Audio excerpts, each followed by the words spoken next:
கர்த்தருக்கு ஸ்தோத்திரம். இந்த நாள் தேன்துளி நிகழ்ச்சியிலே இந்த நாளிலே உங்களை நான் மீண்டும் சந்திப்பதில் அதிக மகிழ்ச்சி அடைகிறேன்.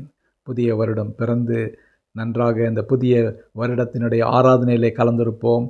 புதிய நாளிலே நாம் கர்த்தருக்குள் மகிழ்ந்திருப்போம். இந்த புதிய நாளிலே அநேக ஆசீர்வாதங்களை, வேத வசனங்களையும் வாக்குத்தத்தங்களையும் கேட்டிருப்போம். இவைகளெல்லாம் நம்முடைய ஆவிக்குரிய வாழ்க்கைக்கு ஆசீர்வாதமாக இருக்கக்கூடியதான காரியங்கள். இந்த நாளில் கூட ஒரு சிந்தனையை நான் உங்கள் மத்தியிலே கடந்து போக விரும்புகிறேன். இந்த வருடம் முழுதும் நம்மோடு கூட ஒருவர் வரப்போகிறார். அவர் யார் தெரியுமா? அவர்தான் நம்முடைய நல்ல மேய்ப்பர். இயேசுவே நல்ல மேய்ப்பராக இருக்கிறார். நானே உங்களுக்கு நல்ல மேய்ப்பன் என்று அவர் சொல்லியிருக்கிறார்.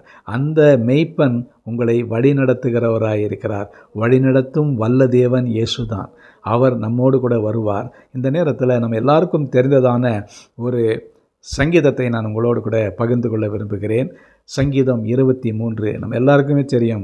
சண்டே ஸ்கூல்லேருந்து நம்ம இந்த சங்கீதத்தை படித்திருக்கிறோம். இது ஒரு மெய்ப்பனுடைய சங்கீதம்.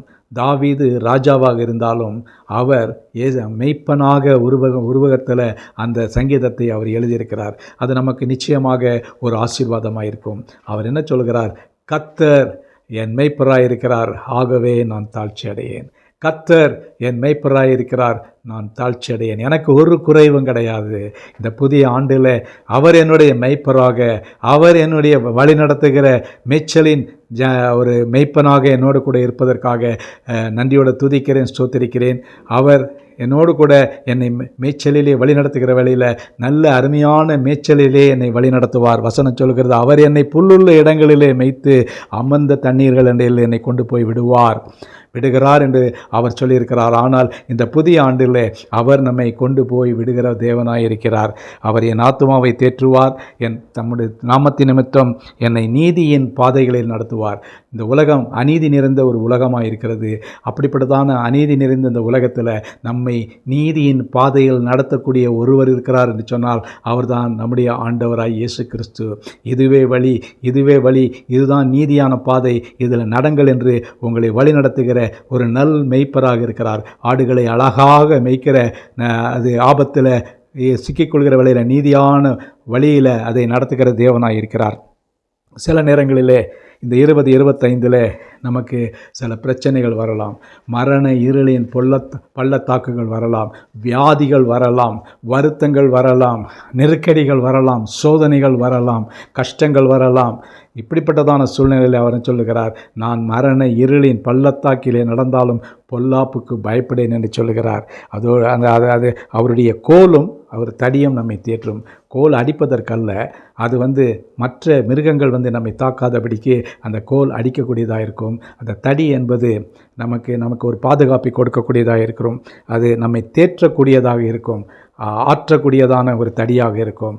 பல நேரங்களிலே நாம் தவறி செல்கிற வேளையில் அது நம்மை ஆற்றி தேற்றுகிறதான ஒரு கோலாக இருக்கும். அதோடு கூட நம்முடைய சத்துருக்களுக்கு முன்பாக அவர் ஒரு பந்தியை ஆயத்தப்படுத்துகிறார். அந்த பந்தியிலே நாம் அவரோடு கூட எல்லா காரியங்களிலும் ஒரு நல்ல ஒரு ஆசீர்வாதத்தை பெற்றுக்கொள்வோம். அதோடு கூட நம்முடைய தலையில் அபிஷேகம் என்கிறதான அந்த எண்ணெயை பூசக்கூடிய அது நிரம்பி வழியக்கூடியதாக இருக்குது. ஓவர் ஃப்ளோயிங் என்று சொல்வார்கள்.